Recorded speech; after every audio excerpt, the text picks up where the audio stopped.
Bon, c'est une nouvelle tentative. Bonsoir, bonsoir, chers amis, bonsoir. C'est mardi, il est 20h, 21h ici à Madrid. Et donc, c'est à partir de Madrid.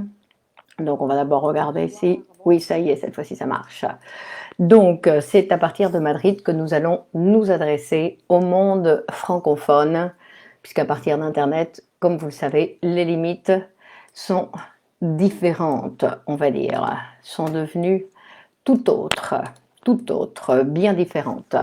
Donc, nous sommes à l'heure pour notre rendez-vous. Bon, il est 21h04 et notre rendez-vous hebdomadaire, comme tous les mardis, à 21h. Donc, je me présente. Je m'appelle Clémence Lenis. Bonsoir Laurent, cette fois-ci ça marche. Eh ben oui, vous voyez un petit lapsus de départ. Donc, c'est pour vous montrer que l'inconscient, il existe et qu'il est partout. Je m'appelle Clémence Lenis, je suis psychanalyste de l'école de psychanalyse et poésie Grupo Cero, ici à Madrid, en Espagne. Donc, pour notre rendez-vous hebdomadaire du mardi 21h, nous sommes là pour parler de psychanalyse. Psychanalyse pour tous. On va dire bonsoir Sophie, bonsoir Self. Et psychanalyse pour tous, c'est-à-dire c'est un espace d'introduction à la psychanalyse pour une approche à cette méthode, non, une approche à cette méthode d'auto-transformation et d'auto-connaissance, ou plutôt d'auto-connaissance et d'auto-transformation. Donc pour commencer aujourd'hui, bonsoir Jean-Marc, pour commencer aujourd'hui, bonsoir Sylvie, je vais commencer par vous lire un petit poème du directeur de l'école, donc de l'école Grupo Cero, qui est poète et qui s'appelle Miguel Oscar Menaza. Ok, Ker, bonsoir Nathalie. Donc je vous lis le poème, c'est un tout petit poème. Il s'intitule « L'ennemi est dangereux ». L'ennemi est dangereux. Il a une machine à créer les illusions.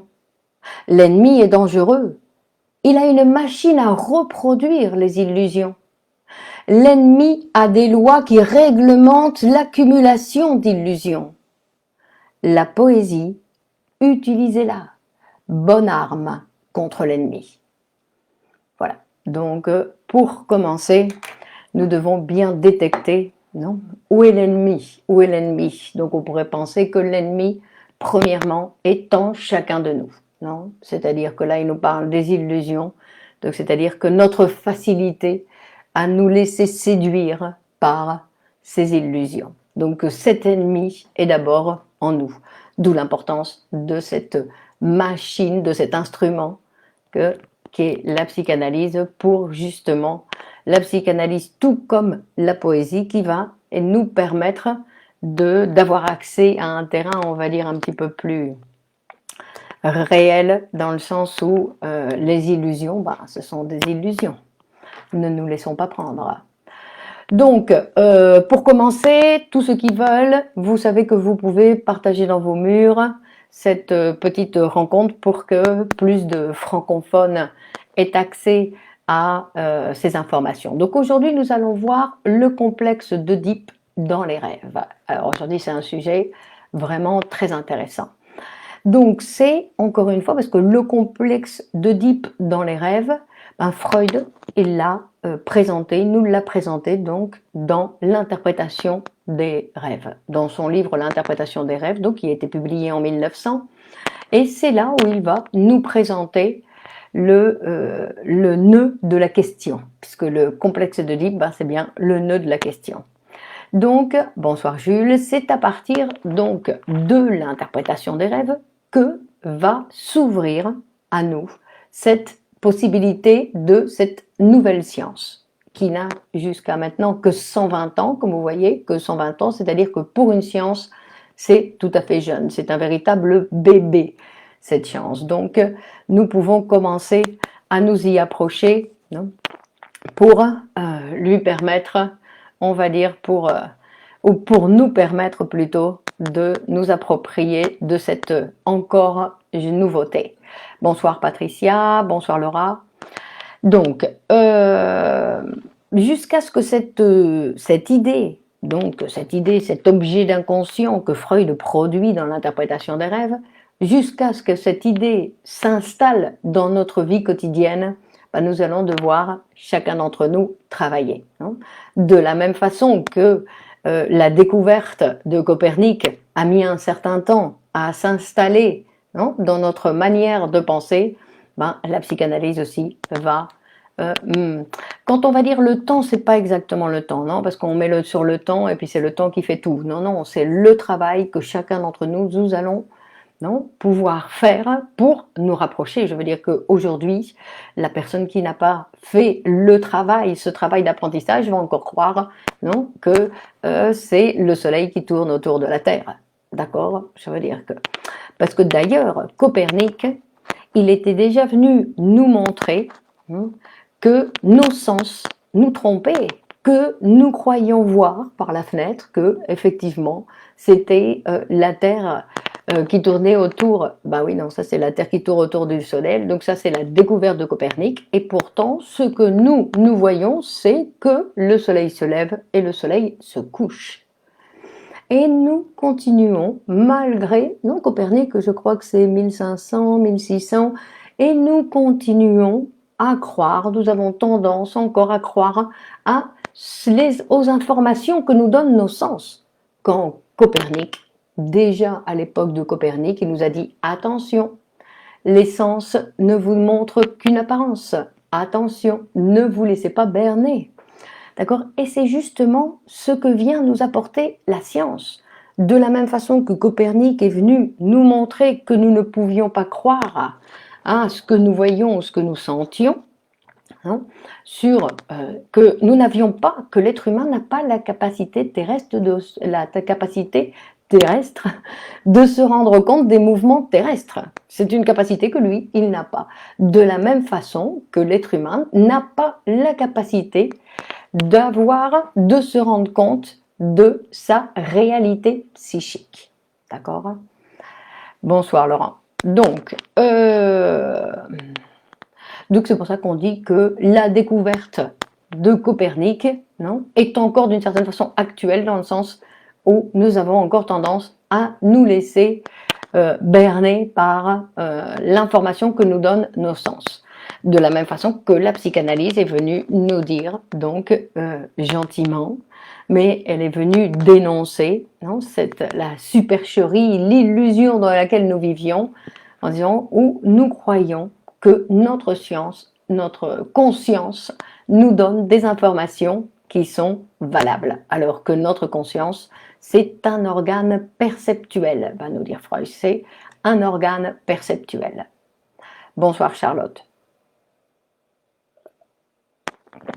Donc aujourd'hui, nous allons voir le complexe d'Oedipe dans les rêves. Et donc il va nous dire, dans l'interprétation des rêves, il va nous présenter dès le premier chapitre en disant « Le rêve, d'accord, le rêve est une réalisation de désir. » Après l'interprétation, c'est-à-dire que tout rêve, pour devenir réalisation de désir, pour devenir désir inconscient, il doit passer par le processus analytique. C'est-à-dire qu'il doit être écouté par un psychanalyste. Et pas seulement écouté, sinon dans un contexte, dans un pacte, dans un accord. C'est-à-dire où on s'est mis, bonsoir Louise, on s'est mis d'accord sur un horaire, un prix, et la possibilité, donc une manière pour pouvoir parler, pour que le psychanalyste puisse écouter. C'est-à-dire qu'un rêve sans psychanalyste, c'est un rêve sans interprétation analytique, sans désir. Ce n'est pas une réalisation de désir, c'est un rêve. Et Freud, il va nous dire que la fonction du rêve, parce que sinon, pourquoi on rêve? On n'attendait pas le rêve, il n'attendait pas la psychanalyse. D'ailleurs, Freud, il va dire, attention, moi je ne m'occupe pas seulement des rêves. Je m'occupe des rêves pour vous montrer comment fonctionne cet appareil psychique. Donc, il va nous dire, bonsoir Ruth, bonsoir Toufik. Donc, il va nous dire que d'abord, la réalisation de désir qui est produit par l'interprétation psychanalytique, c'est un désir, attention, et nous rentrons dans le vif du sujet, un désir sexuel infantile et réprimé. Alors que le rêve sans interprétations, ça a une fonction, on va nous dire Freud. Ça a une fonction, la fonction de maintenir la personne endormie. D'accord? C'est-à-dire que c'est une manière pour que la personne maintienne son rêve. D'ailleurs, il va nous donner des exemples, non? Quand on écoute le réveil sonner et que le son, on va l'introduire dans l'histoire de notre rêve. Pourquoi? Pour continuer à dormir. D'accord? C'est-à-dire que ça, c'est la fonction du rêve. La fonction du rêve de maintenir le sujet endormi, quoi qu'il arrive. Laura nous dit, à tout, je vais le reprendre en direct. Je vais les manger à plus tard, madame. Bonne fin de soirée. Continuez à faire ces directs, j'aime bien. Bonsoir, Ayat. Bonsoir. Donc, le rêve a une fonction, mais on peut l'utiliser parce que c'est le discours du patient. Freud, il va aussi s'intéresser au rêve parce que les patients vont présenter ça dans leur séance analytique. C'est-à-dire que non seulement ils vont parler de leurs symptômes, de ce qu'ils ont fait hier, de ce qu'ils voudraient faire demain, sinon qu'en plus ils vont raconter leurs rêves. Et donc, il va nous dire, dès le premier chapitre, avec l'interprétation psychanalytique, je transforme le rêve, en fait, en désir, puisque je l'interprète. D'accord? C'est-à-dire que nous rentrons dans un autre monde. Et donc, le désir qui se produit pendant la nuit, ou plutôt qui se produit lors de l'interprétation psychanalytique, c'est donc la réalisation, bonsoir Axel, la réalisation d'un désir sexuel infantile et réprimé. Et c'est de ce désir dont va s'occuper la psychanalyse. D'accord? C'est quelque chose qui est très important parce que quand on parle de science, on doit limiter le terrain. Chaque science a sa place. On ne peut pas utiliser les informations, on va dire, de la psychanalyse pour faire des lectures de n'importe quoi. Ou alors, d'accord, mais ce n'est plus de la psychanalyse. C'est-à-dire que la psychanalyse, comme science, elle va s'occuper de ce désir sexuel infantile réprimé. Et c'est ce qu'elle étudie. Bonsoir, Mohamed. Donc, qu'est-ce que c'est le complexe d'Oedipe? Le complexe d'Oedipe est universel? Effectivement, le complexe d'Oedipe est universel. C'est un processus, on va voir, par lequel tout le monde va passer. Tout le monde va traverser, on va dire. Tout le monde va traverser, et en plus, il ne va pas le traverser qu'une seule fois, sinon donc, Ayat, est-ce que vous avez lu Freud? Vous devriez demander si je l'ai lu en version originale, non? Parce que, bonsoir Marlene, bonsoir à tous. Non, je l'ai lu en espagnol. Et je continue, c'est pas que je l'ai lu, c'est que je le lis en espagnol. Donc, le complexe d'Oedipe est un processus universel, non, que tout le monde va traverser, que tout être humain, pour devenir humain, va devoir traverser. C'est-à-dire que c'est le complexe, et quand on parle de complexe, ce n'est pas que c'est quelque chose où on va dire, qui est complexé, sinon que c'est quelque chose, c'est une grande complexité. Ce complexe d'Oedipe, on va dire que c'est une machine qui va transformer ce petit animal en un être humain. D'accord? C'est-à-dire que pour la psychanalyse, ce petit bébé, ce nouveau-né, non, dont on doit s'occuper, n'est pas encore considéré pour la psychanalyse comme un être humain. Sinon qu'il va devoir passer par cette machine une machine qu'on appelle hominisante, une machine hominisante pour fabriquer un être humain. C'est-à-dire, c'est quoi un être humain? C'est un sujet social qui parle, d'accord? Et que l'hominisation, donc on va dire, c'est le processus évolutif qui a progressivement transformé les primates en humains. D'accord? Après, il y a, on va dire, une autre type d'humanité qu'il va falloir continuer à construire. Tout n'est pas gagné. Non? Que ça, c'est le complexe d'Oedipe, on va dire que c'est le premier pas. Donc, on appelle complexe d'Oedipe, non, ce processus qui va donc permettre la constitution d'un appareil psychique. D'accord?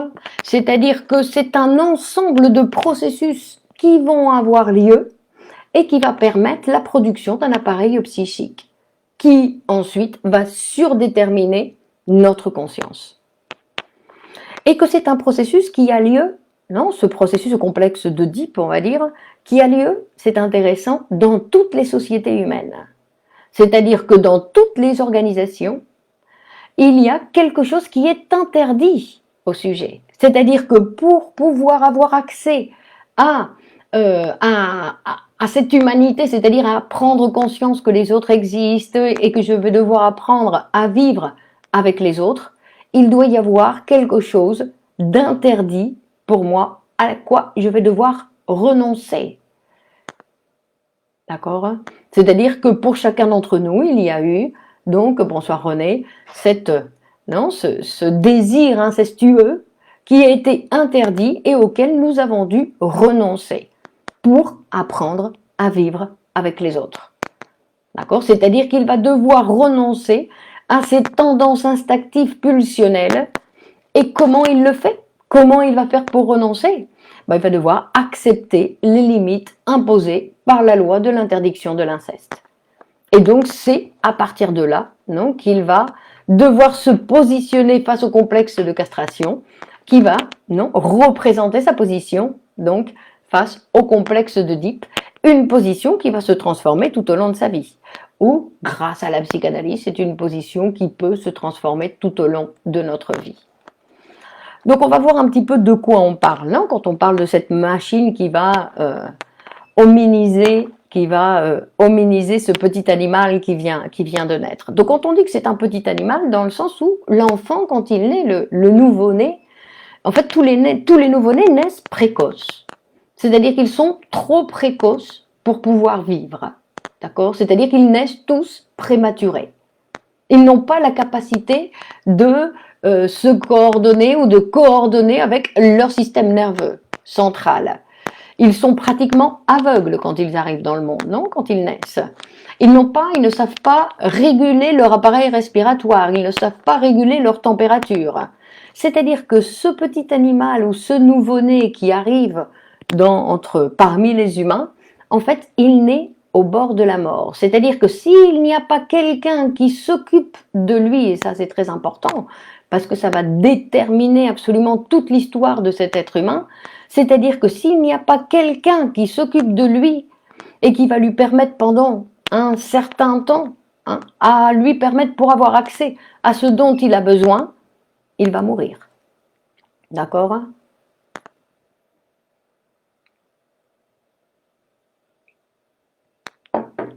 Donc Hayat nous dit qu'il a lu en arabe. Il a lu Freud en arabe, que Lacan dit que la traduction c'est une perte de jouissance.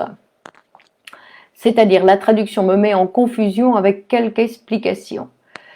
Donc on dit que la traduction c'est toujours une trahison, non?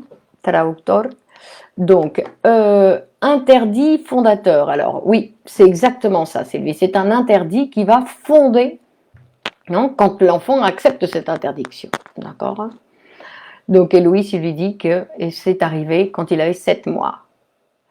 Ok, pardon, ok, là, je vais faire comme ça. Normalement, ça ne doit plus faire de bruit.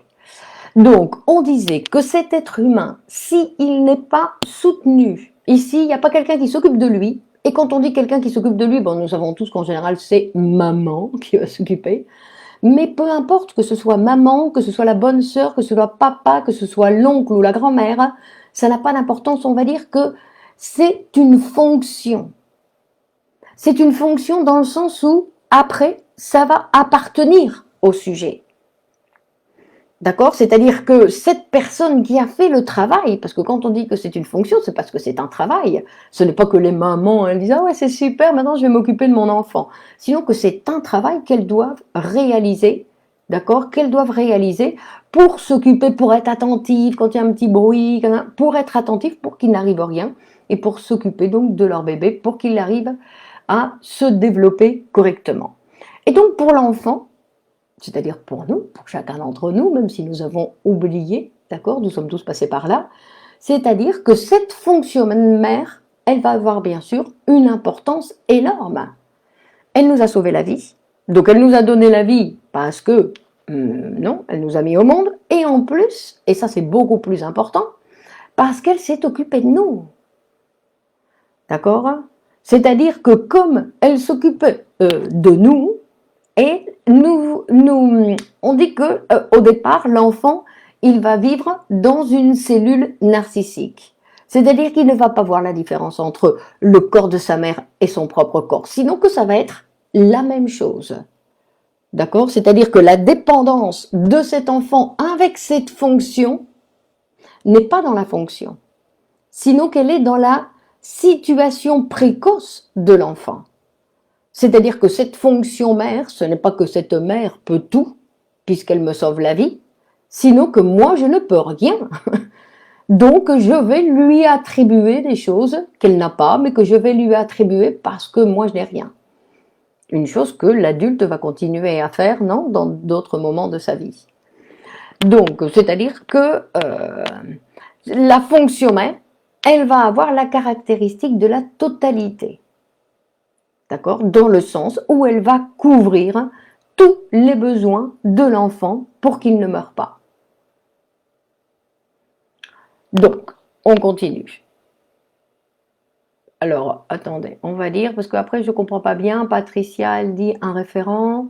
Marilyn dit disponibilité psychique. René dit l'importance du lien à l'objet. Donc à ce moment-là, il n'y a pas encore d'objet. D'accord? Il n'y a pas encore d'objet. Ça, c'est, il ne s'est pas encore séparé de la maman, non? Et Ruth dit donc un être parlant surtout. Mais ça arrive après, non? L'être parlant. Parce qu'au départ, je veux dire que c'est vrai que le nouveau-né, il va arriver dans le monde entouré d'êtres humains qui parlent et que tout le monde parle et que tout le monde parle. Mais il y a un processus avant qu'il s'en rende compte. Donc de la même façon qu'il va mettre un certain temps avant de se rendre compte que son corps est différent du corps de la mère. Non, que ça veut dire que tout ça, ce sont des processus de développement par lequel l'enfant va devoir passer.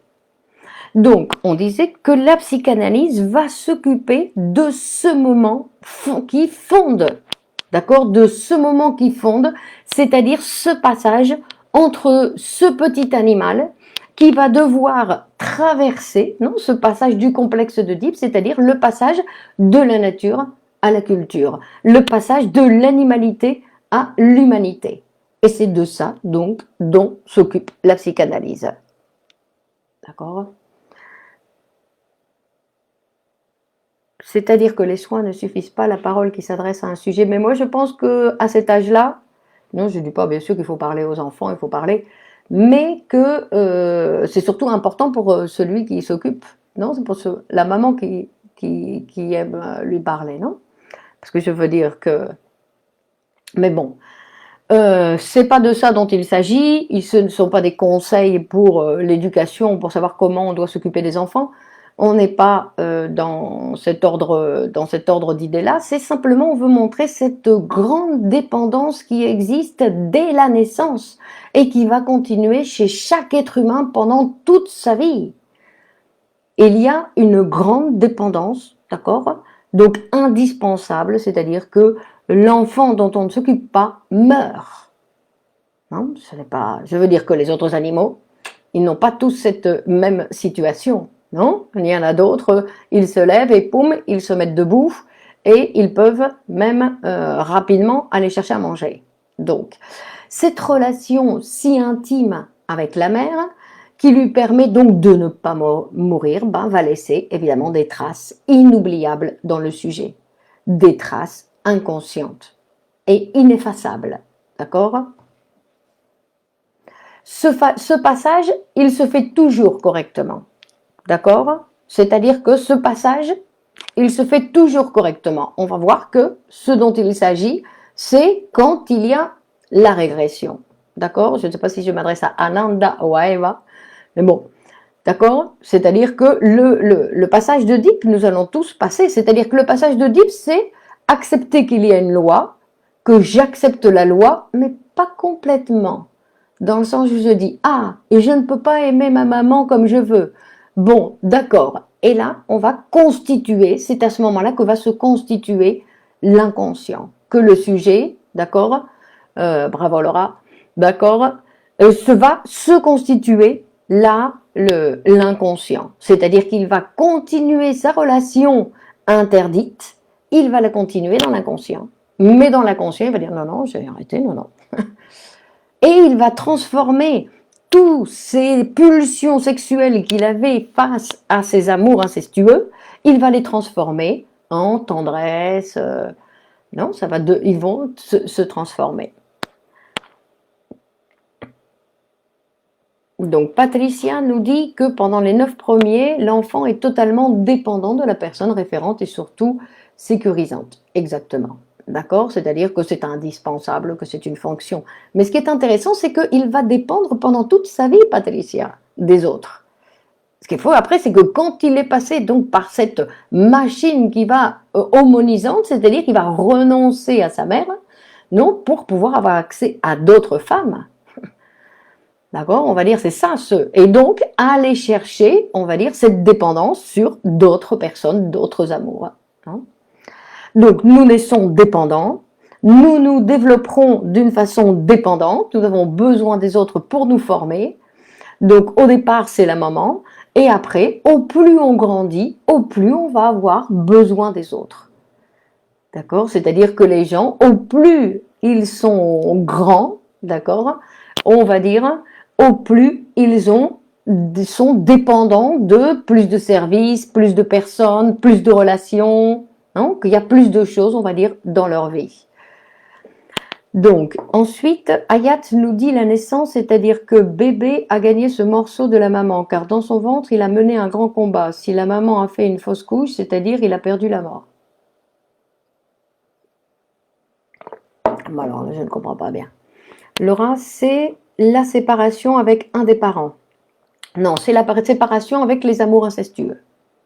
D'accord? Les parents sont interdits, incestueux, que ce soit pour le garçon ou pour la fille, c'est interdit. En plus, rappelez-vous que ce n'est pas, on va parler de ce développement du petit garçon et de ce développement de la petite fille, qu'effectivement ils ont une petite différence, une grande différence selon ce qu'on veut marquer, mais qu'ils sont tous les deux amoureux de papa et maman, et ils ont tous les deux des relations ambiguës vis-à-vis de ces amours. Alors, quand il prend conscience qu'il ne fait pas partie de la mère, donc attendez, qu'est-ce que vous disiez là, Patricia? Vous disiez, pendant les 9 premiers... Donc, l'enfant va prendre conscience, non, pas exactement, mais disons que dans son développement, parce que rappelez-nous que tout ça c'est une construction théorique que Freud va faire à partir du discours des adultes. Il n'a pas été interrogé, non, le petit enfant de 1 an en lui disant alors ça y est, non, sinon qu'il a été, non, écouter l'adulte. Et que c'est à partir des discours de l'adulte qu'il a construit cette théorie de cette sexualité infantile. Donc la séparation de la mère, au moment où il la vit, l'enfant ne s'en rend compte de rien. D'accord? Freud aussi nous dit, il faut que ça arrive 2 fois. La première fois, on ne se rend pas compte. C'est à partir de la deuxième fois, et la deuxième fois aussi, c'est pas parce que c'est 1 fois, 2 fois, 3 fois, sinon, quand tout d'un coup, ça devient signifiant pour le sujet. C'est-à-dire que quand ma mère m'enlève le sein, moi je me rends compte de rien, je dois m'habituer à autre chose, j'aime pas, mais je dois m'habituer à autre chose. Mais je prends conscience qu'on m'a enlevé le sein quand je vois, peut-être à 10 ans quand on fait avec mon frère, peut-être à 20 ans quand je vois qu'il y a une autre bébé à qui ça arrive, ou je vois qu'on lui enlève le sein. Et c'est là où je me rends compte que moi aussi j'ai dû passer par là. D'accord? Donc au moment où nous vivons les choses, au moment où l'enfant vit les choses, il ne se rend compte de rien. C'est pour ça que ça va être plus important ce dont va nous parler la théorie que ce qui a été vécu, parce que ce qui a été vécu, c'est relatif. Donc, ici, René nous dit que la psychose naît de la relation symbiotique avec l'objet quand l'enfant ne peut pas se séparer. Donc, l'enfant, il s'est séparé. Non, nous allons devoir dire que pour être psychotique, il faut avoir traversé le complexe d'Oedipe, être passé par le complexe de castration. Après, le psychotique, qu'est-ce qu'il fait? On dit qu'il forclue la loi. Il fait comme s'il ne l'avait pas vue. Il fait comme si elle n'existait pas. Mais il est passé. Il s'est constitué comme être humain. Après, non, de la même façon que le névrosé, il va nier, il va dire non, non, il va dire je fais comme, il va réprimer, comme si ça n'existait pas aussi. Donc il y a plusieurs positions face à ce complexe d'Oedipe, mais tous sont passés par cette constitution du sujet. C'est pour ça qu'il parle. S'il ne parlerait pas, d'accord? Donc parce que sinon on parle de non, c'est la psychose, ce n'est pas quelque chose de particulier, c'est une autre position différente face au complexe d'Oedipe. Donc, on disait que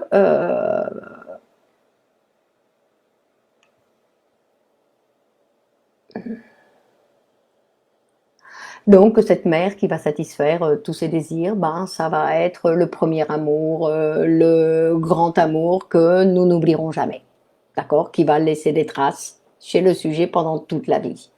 D'accord? Mais donc, ce sont peut-être des traces qui ne laissent pas de traces ou des traces où le sujet va revenir là-dessus régulièrement. Non? Donc, ça, après, ça dépend. Donc, Patricia dit dans la séparation avec le corps de sa mère, borderline, concernant les borderline. Elodie nous porte des borderline. Pardon, je ne sais pas ce que c'est, Elodie. Dans la séparation avec le corps de la mère. Donc, ça, on le sait uniquement par après coup, pas au moment où on le vit. Rappelez-vous que la psychanalyse part et commence par rapport au discours du patient. Sans le discours du patient, il n'y a rien. C'est des fables. Sans le discours du patient, on ne peut rien faire. On va construire des fables. D'accord? Donc c'est à partir du discours où on va voir si, comment a eu lieu cette séparation avec le corps. Alors on va dire, théoriquement, on dit que l'enfant va se séparer de la mère quand il arrive un troisième. Quand il y a ce troisième qui vient diviser cette relation, qui n'était pas une relation, qui devient une relation, et ça c'est la même chose qui va nous arriver dans notre vie, parce que tout ce développement, non, ce n'est pas qu'on a passé le complexe d'Oedipe et on dit ça y est c'est fini, je l'ai passé. On va le repasser. Et chaque fois dans la vie, chaque fois qu'il va y avoir quelque chose de significatif dans notre vie, on va devoir reprendre une décision. Qu'est-ce que je fais? Je reste avec maman, non, avec l'amour interdit, ou je m'occupe de ma vie dans la réalité matérielle. Et à chaque fois, c'est-à-dire que ce n'est pas quelque chose où on dit ça y est, c'est gagné. Ah, j'ai passé le complexe d'Oedipe, j'ai eu 10 sur 10, ça y est, je suis libérée. Non, ça va revenir. Le complexe de castration, il va nous suivre toute la vie. Non, ce n'est pas des choses dont l'être humain peut se libérer. De la même façon qu'il ne va jamais se libérer de sa maman, comme on voit. C'est-à-dire que la maman, elle peut tout d'un coup dire hé, reviens vers moi. Et quand je dis de la maman, je ne parle pas de la dame. Je parle de cette maman, de cette fonction mère qui a travaillé pour moi, qui fait partie, on va dire, de mon appareil psychique. Dans mon appareil psychique, j'ai fonction mère, fonction père. J'ai le sexe masculin et le sexe féminin. Tout ça, ça a été fondé. Après, le sujet, face à ces obstacles de la réalité, peut revenir en arrière. D'accord? Et c'est là où... donc, Patricia, c'est donc toujours... La mère, quand on parle, Sylvie, de la mère, on parle de cette... c'est la fonction. D'accord? C'est celle qui va, parce que ça peut être un curé, je veux dire, le curé qui s'est occupé... non, à l'époque, s'il récupérait les orphelins, et c'était le curé qui faisait la fonction mère. Peu importe. C'est une fonction, c'est... Très souvent, vous voyez, les patients, ils parlent de leurs parents, et ça n'a rien à voir avec ce monsieur, cette dame. C'est ce qu'ils ont, non? C'est ce qu'ils ont... les traits avec lesquels ils se sont identifiés, non? Ceux qui se sont appropriés de ces fonctions. Non? Je comprends pas, Elodie, excusez-moi. Pélo, voilà les borderline, où est ta limite? Quel est l'impact? Ça dépend pour chaque sujet. C'est quand le sujet il parle.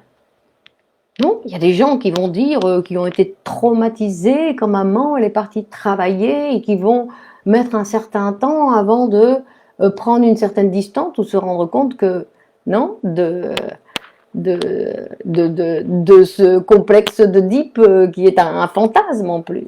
C'est un fantasme. Dans la réalité, aujourd'hui, c'est un fantasme. Non, que je veux dire. Alors, Jules, exactement. Ce qui caractérise l'être humain dans sa globalité, c'est l'attachement et le détachement qui est souvent très douloureux.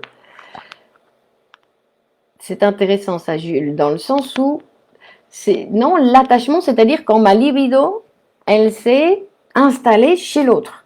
D'accord? C'est-à-dire que quand ma libido, elle a pris, comme dans l'ambiance dans laquelle je vis, il y a toute ma libido qui s'est installée, non? Et que chez les êtres aimés, il y a une partie de ma libido qui s'est installée chez les êtres aimés. Donc effectivement, quand il y en a un qui disparaît, non, Freud il dit que ça c'est douloureux, c'est-à-dire que la libido se retrouve avec un objet vide, il va falloir qu'elle retire cette libido qui était chez l'autre, et elle va devoir donc elle va le réincorporer pour après le remettre sur quelqu'un d'autre. Et donc effectivement, il parle que ce moment, ce détachement de la libido, le deuil dont on l'appelle, c'est quelque chose de douloureux. Définir la fonction maternelle et paternelle, s'il vous plaît. Ben non, on est en train de le définir, d'accord? C'est-à-dire que la fonction maternelle, c'est celle qui va sauver la vie de ce nouveau-né, qui va s'en occuper pour lui sauver la vie. D'accord? C'est-à-dire qu'il ne s'agit pas de donner des conseils, la psychanalyse ne s'occupe pas de savoir à quelle heure il faut coucher les bébés, ni dans quel sens il faut les mettre, si qui doit faire quoi, si papa doit faire ceci ou papa doit faire cela. Non, sinon qu'elle va faire la description. La fonction père, par exemple, c'est celui qui va venir, la fonction père, c'est celui qui va venir dire non. C'est celui qui vient mettre la limite. D'accord? C'est celui qui vient imposer la loi que l'enfant doit respecter. Donc c'est pour ça qu'il y a toujours des bagarres avec cette fonction père, non, quelle qu'elle soit. Donc il y a des bagarres parce que l'enfant n'est pas tout à fait d'accord avec la loi qu'on vient lui mettre. Donc Louis, il dit que le père a le mauvais rôle. Non, il a un rôle différent. Pourquoi le mauvais rôle?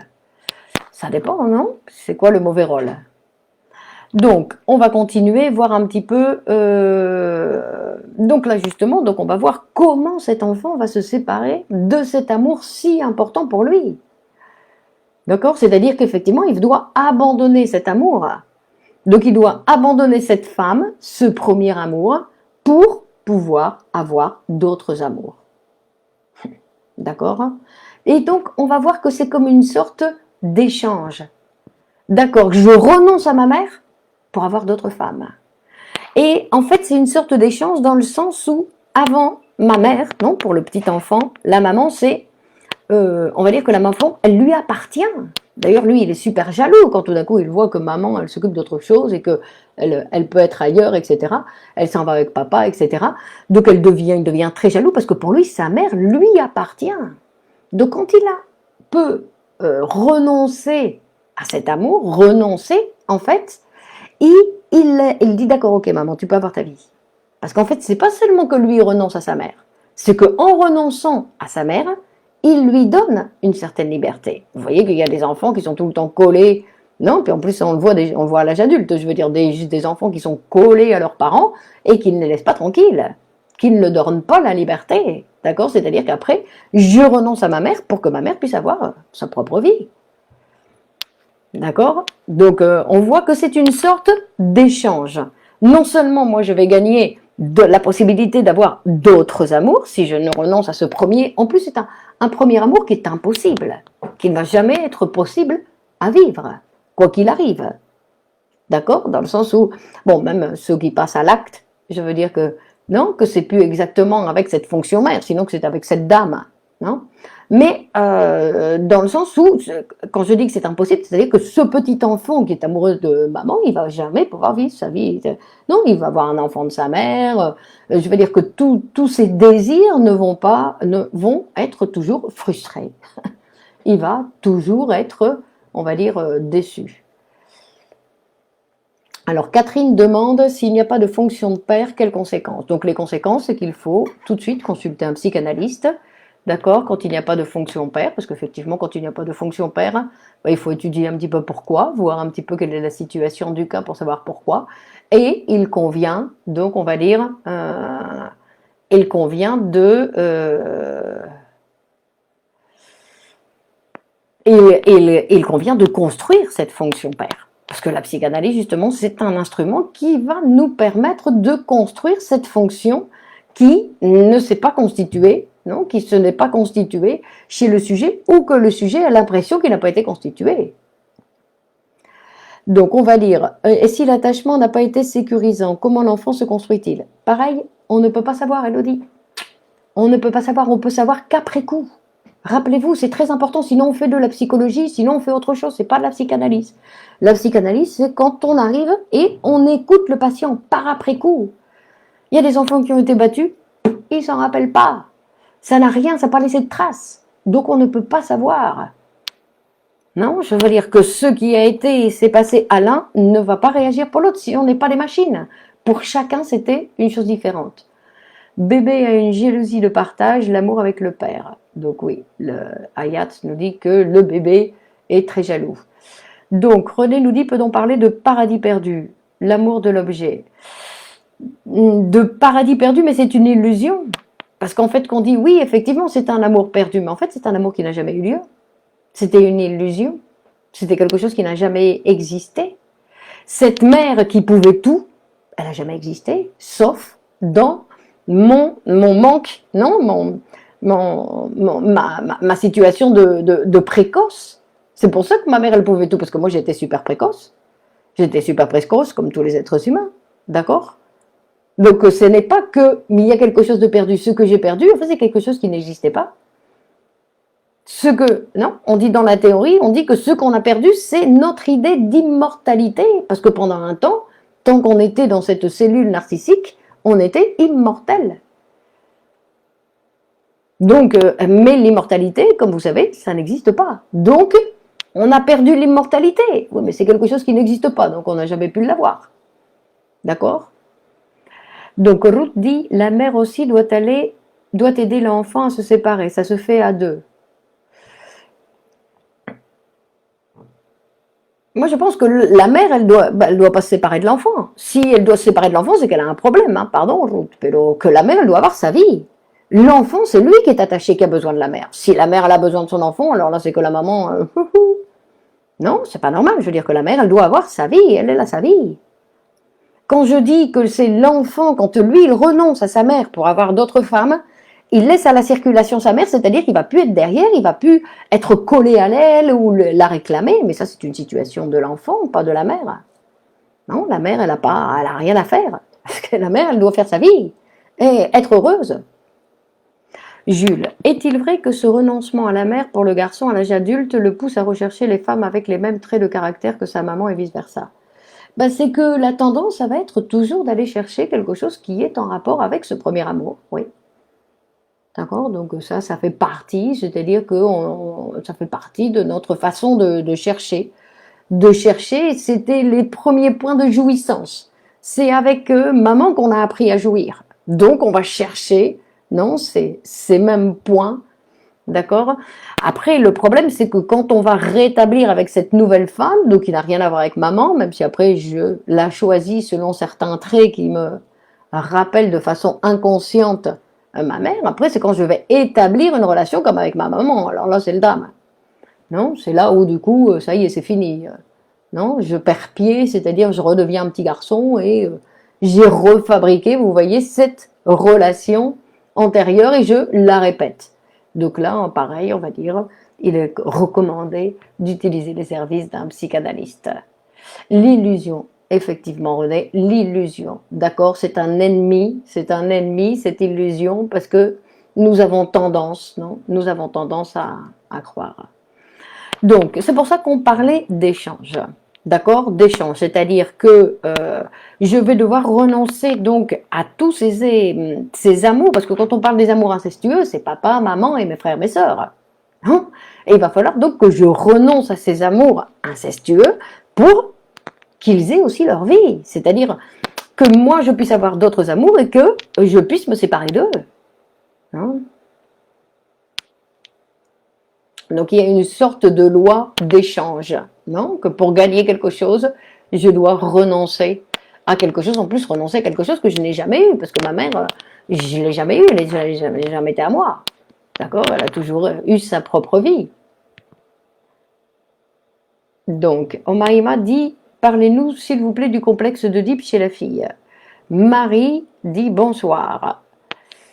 Et donc, alors on va dire, ben là comme maintenant on va continuer de voir un petit peu le complexe d'Oedipe chez tout le monde, non? Parce que le complexe d'Oedipe, on va dire que c'est pour tout le monde. On va voir que pour la constitution du sujet, le sujet va devoir se constituer sur la ligne, on va dire, de la fonction active, non? Parce que tant que nous ne sommes pas arrivés à la puberté, le masculin et le féminin n'existe pas, sinon que ce qui existe, c'est la position active et la position passive.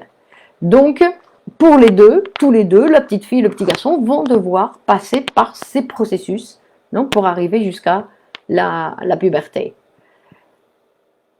Copier et coller ses jouissances infantiles sur ses relations d'adultes.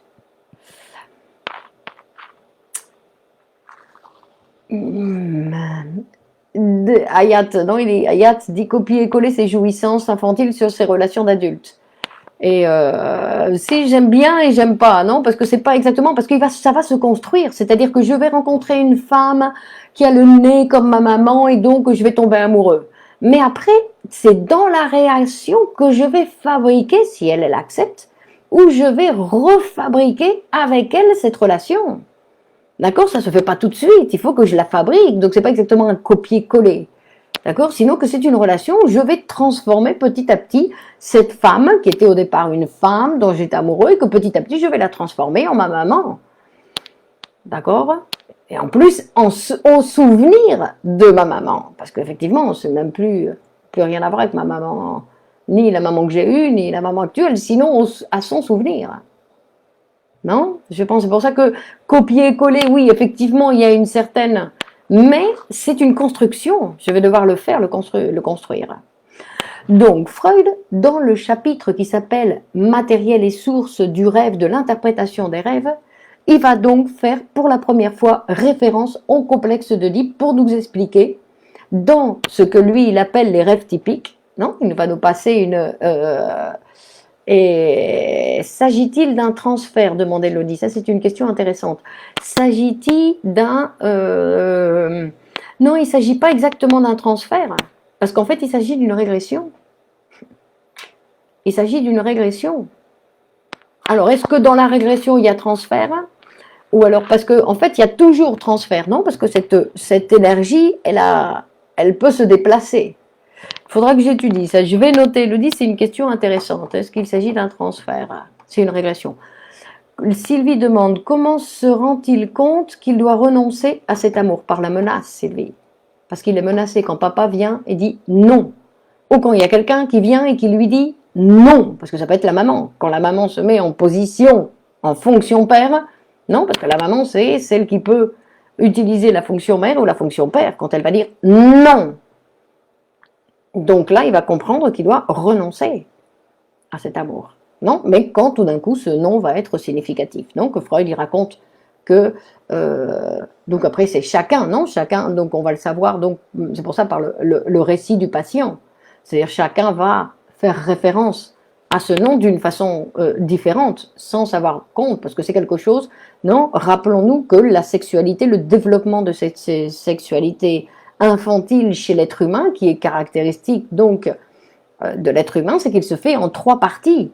Donc il y a cette sexualité infantile où l'enfant donc va commencer son investigation pour savoir d'où viennent les enfants, et après il va tout oublier. Il y a cette période de latence où donc il va tout oublier ce qui s'est passé pendant cette première période. Donc, et c'est à partir de cette période-là, donc il a renoncé. D'accord? Et donc cette période de latence, elle existe pour tout le monde, puisque c'est ce moment où notre sexualité infantile devient complètement inconsciente. Et nous n'avons plus de traces. C'est pour ça que Freud, quand il va nous parler dans l'interprétation des rêves, dans le chapitre de matériel et source du rêve, il va faire référence donc au complexe d'Oedipe. D'abord, il va nous dire que dans les rêves, on n'invente rien.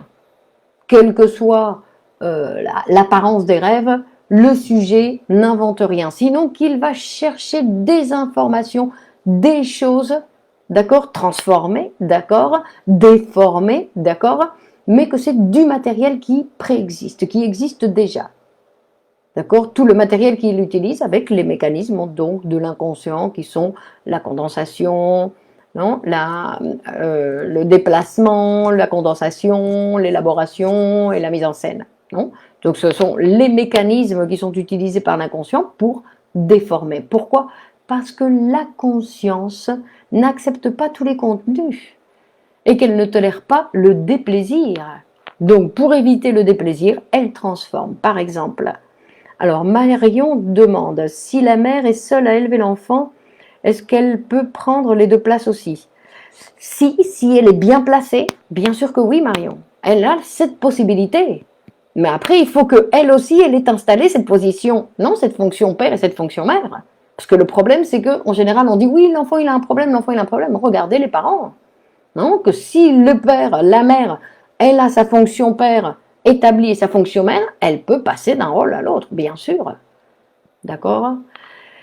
Shaira demande la jouissance. Alors là, comme ça, la jouissance, c'est un espace jouissif, non? Cet espace de conversation que nous avons ici. Sinon, je ne comprends pas bien pourquoi vous venez avec... Non, parlez-moi, présentez-moi le terme dans un contexte, s'il vous plaît, parce que sinon, je ne comprends pas. Renonce-t-il vraiment? Car lors de l'adolescence, cette énergie pulsionnelle revient en force. Il renonce à, pas à l'énergie, il renonce à l'amour incestueux. Après cette énergie, donc, dans l'époque de latence, elle va s'installer sur beaucoup d'autres choses de la vie, toute la vie intellectuelle. Non, c'est là où les enfants, ce sont des formidables pianistes, parce que toute leur énergie sexuelle, elle s'est déplacée. Et elle s'est déplacée sur des intérêts autres que le sexuel. D'accord? Donc Hayat parle du complexe d'Electre, comme ça l'intitulé le grand psychologue Carl. Si, Pélo, Freud il va dire que non, qu'il n'y a pas de complexe d'Electre. Parce qu'en fait, l'un comme l'autre, ils vont passer par ce complexe d'Oedipe et par ce complexe de castration. Et que pour la petite fille, ça va être une manière, mais c'est que le petit garçon aussi, il va passer par le parcours de la petite fille. Bon, mais ça, alors vous avez, non, que je vais dire que ce sont des choses. Elodie parle de la sublimation. Alors encore une fois, la sublimation, bah alors me mettez pas... Sylvie, qu'est-ce que vous écrivez là? Je comprends pas. Bon, alors, dans l'interprétation des rêves, il renonce. Donc, il renonce à cet amour, il renonce à l'objet. Mais l'énergie, elle est toujours là, elle va s'installer sur autre chose. D'accord? Et en plus, il renonce plus ou moins, parce qu'en fait, il continue sa relation, mais d'une façon inconsciente. D'accord? Il va continuer, il ne va pas renoncer, sachant que l'être humain ne renonce jamais à ce qui l'a fait jouir. Et sa relation avec la mère, c'était une relation très jouissive pour lui. Donc il ne va pas renoncer. Donc, dans ce chapitre donc, de l'interprétation des rêves matériels et sources du rêve, Freud il va nous parler de ces rêves typiques qui sont les rêves de la mort de personnes qui nous sont chères. Il renonce à l'objet initial d'amour. Oui Sylvie, c'est ça. Il renonce, il doit renoncer obligatoirement. Mais comme il renonce pas, sinon qu'il le fabrique, il le met dans l'inconscient, il va pouvoir y retourner. René dit, j'ai vu une question qui s'est présentée qui est partie tout de suite. Alors je ne sais pas pourquoi. René disait, alors attends, c'est venu.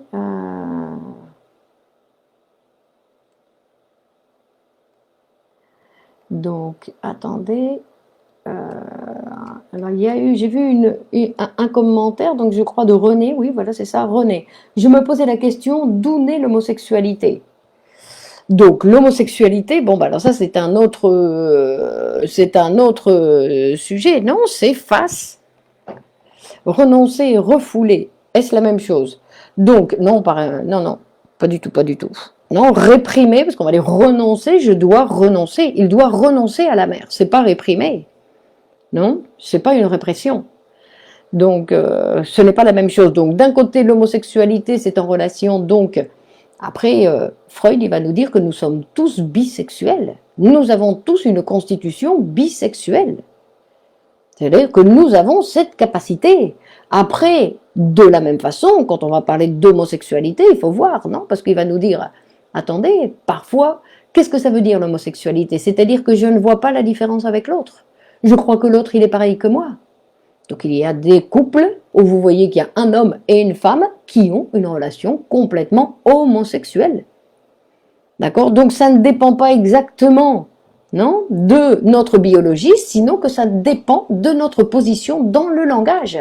Si je n'accepte pas que l'autre se présente avec une phrase différente, qu'il me dise des choses que je ne comprends pas, ou qu'il fasse des choses que je ne comprends pas, j'ai une relation homosexuelle, non? C'est l'intolérance de la différence, ça, ça peut être lu comme ou interprété comme une relation homosexuelle. D'accord? Elodie nous dit, si l'énergie s'oriente vers d'autres choses, à l'adolescence ou à l'âge adulte, c'est la sublimation. Si, ça dépend que c'est pas simplement qu'il s'oriente sur autre chose, non? La sublimation, c'est quand il va produire aussi une autre chose, non? Nina nous dit, j'aime beaucoup ma psy et je pense tout le temps à elle. Que veut dire cela? Sachant que j'ai manqué de ma mère dans toute mon enfance à partir de 6 ans. Peut-elle représenter ma mère? Donc on va dire, bon ça c'est pareil, Nina, il faudrait étudier le cas, d'accord? Mais je veux dire que vous devez savoir que ce n'est pas exactement ni votre mère, ni une personne, sinon que c'est quelqu'un qui vous écoute. C'est pour ça que c'est important pour vous. Et c'est quelqu'un qui vous écoute et qui fait partie maintenant de votre histoire, c'est-à-dire que quelqu'un que vous avez incorporé, qui fait partie de votre histoire. D'accord? Et en général, non, cette exagération, on va dire, de sentiments, non, Freud, d'ailleurs, je pensais présenter l'initiation au traitement psychanalytique comme sujet pour la prochaine fois, donc justement pour montrer que ce sont toutes des choses qui nous arrivent, et en général qui sont des obstacles à, non, de choses, des sentiments exagérés envers notre psychanalyste. Freud, il va dire, l'amour de transfert, c'est notre meilleure arme et notre plus grand obstacle. Donc, il ne représente rien, c'est quelqu'un, Nina, qui est important pour vous, et ça fait partie, non, du développement de ce que vous êtes en train de produire. Donc, vous ne devez pas vraiment vous en occuper. En plus, c'est comme une sorte de fiction, parce qu'elle n'est pas votre maman, elle ne va jamais l'être, d'accord? Donc, c'est une sorte de construction que vous avez fait, mais une fiction. Donc il ne faut pas s'en occuper, c'est comme une sorte d'illusion. On doit continuer, non? En psychanalyse, ce qu'on fait, c'est un travail. Donc on doit continuer à regarder et pas se laisser distraire, parce que bien sûr qu'il va y avoir plein de sentiments qui vont arriver. D'accord? Mais on doit continuer et à la rigueur en parler dans la séance. Non? En parler dans la séance. Vous lui dites bonjour maman, voir comment elle réagit. Non? Je veux dire, non. Bon, je blague, mais je veux dire qu'il faut en parler lors de la séance, il faut aller en parler. Donc, bon, on n'aura pas fini aujourd'hui, donc nous sommes arrivés à la porte de la légende d'Oedipe, d'accord?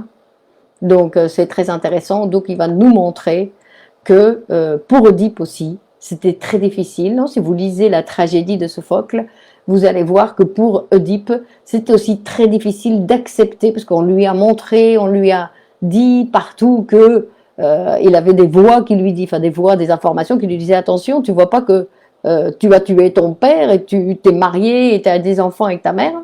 Et il pouvait pas l'entendre, il pouvait pas l'entendre, il pouvait pas l'entendre. Et en fait, il y a tout le récit de Sophocle, toute la tragédie, jusqu'à la fin, où enfin, il peut s'en rendre compte. Et c'est là où justement Freud, non, il va nous dire que il lui arrive la même chose qu'à nous. Où justement, ce qui se passe dans notre analyse, c'est que non, nous devons petit à petit, même si on le sait théoriquement, nous devons faire le travail, non, pour pouvoir nous rendre compte que nous aussi, nous avons désiré notre mère et nous avons voulu tuer notre père, l'éliminer, tout comme Oedipe. Non? Donc Jules dit peut-être que Nina parle de transfert. Si, très certainement que c'est quelque chose du transfert. Mais bon, transfert, il y en a toujours, non? Et de toutes les couleurs. Non? Que je veux dire que le transfert, on dit que il faut pas... ça fait partie du mécanisme. C'est obligatoire, parce que sinon, la psychanalyse ne fonctionne pas sans transfert. L'homosexualité peut avoir plusieurs origines. Elle peut être due à l'influence de la société sur un individu, de notre conception et de mauvaise identification pendant la période de l'IPM chez l'enfant. Donc, alors on va lire. Ça c'est très rationaliste, Gilles, non, comme explication. Parce que Freud, il va dire, c'est une relation, ça n'a rien à voir avec la société, sinon que c'est la constitution du sujet face à la différence sexuelle. Face à la différence sexuelle, le sujet va se positionner d'un côté ou de l'autre. Arturo, bonsoir Arturo. Est-ce qu'il peut y avoir une différence si le psy est un homme ou une femme?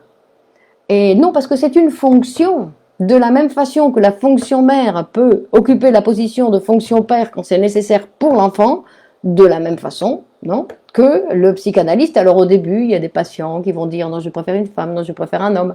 Mais bon, c'est une excuse, enfin c'est un élément pour commencer, peu importe. Après, la personne qui écoute, c'est un psychanalyste et c'est une fonction. Ok, Nina, elle le sait. Merci pour votre réponse. Ok, très bien. Donc, Shaira dit la jouissance est différente du plaisir. Oui, on entend souvent dire que les sujets répètent des situations de souffrance par jouissance. Que pensez-vous? Ben oui, Shaira, parce qu'en fait, ce qui se passe, c'est que une fois que ce petit être humain, il s'est humanisé, on va dire, puisqu'il est passé par le complexe d'Oedipe, il est devenu deux, un inconscient et un conscient. D'accord? Un inconscient et un inconscient. Un inconscient et un conscient. Donc, dans la conscience, il souffre, mais dans l'inconscient, il jouit. D'accord? C'est-à-dire qu'il y a deux endroits, et dans les deux endroits, il peut y avoir deux situations différentes. Bon, alors, on continue la prochaine fois, d'accord? On continue la prochaine fois, donc, vous pouvez partager ce vidéo donc sur vos murs, ce sera avec plaisir, et on continue mardi prochain, donc à notre rendez-vous à 21h, notre rendez-vous hebdomadaire. Bonne soirée à tous, j'ai bien maintenu, hein, je l'ai bien maintenu. Bonne soirée à tous et à mardi prochain. D'accord, allez, au revoir. Si vous voulez que je parle de quelque chose de spécial, vous pouvez me lancer des idées. On verra si je le prends ou pas. D'accord? Allez, bonne continuation. Au revoir.